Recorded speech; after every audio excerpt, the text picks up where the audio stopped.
Okay, today we have lesson 4. These thoughts do not mean anything.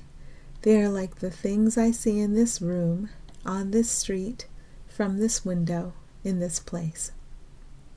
Unlike the preceding ones, these exercises do not begin with the idea for the day.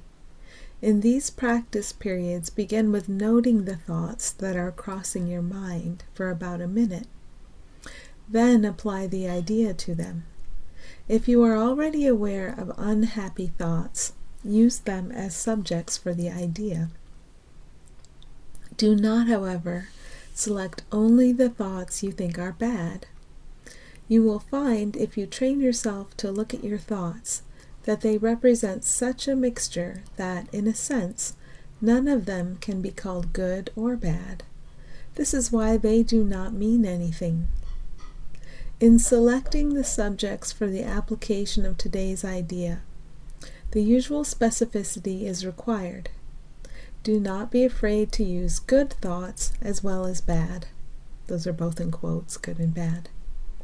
None of them represents your real thoughts, which are being covered up by them. The good ones are but shadows of what lies beyond, and shadows make sight difficult. The bad ones are blocks to sight and make seeing impossible. You do not want either.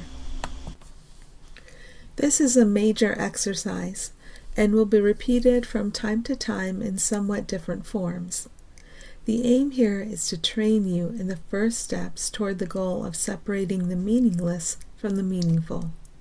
It is a first attempt in the long-range purpose of learning to see the meaningless as outside you and the meaningful within.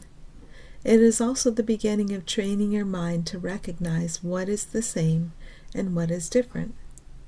In using your thoughts for application of the idea for today, identify each thought by the central figure or event it contains. For example, this thought about blank does not mean anything. It is like the things I see in this room, on this street, and so on. You can also use the idea for a particular thought that you recognize as harmful. This practice is useful, but is not a substitute for the far more random procedures to be followed for the exercises. Do not, however, examine your mind for more than a minute or so. You are too inexperienced as yet to avoid a tendency to become pointlessly preoccupied.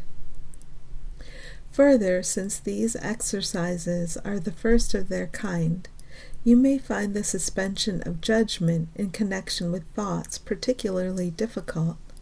Do not repeat these exercises more than 3 or 4 times during the day. We will return to them later. Okay, that's lesson 4. Thank you.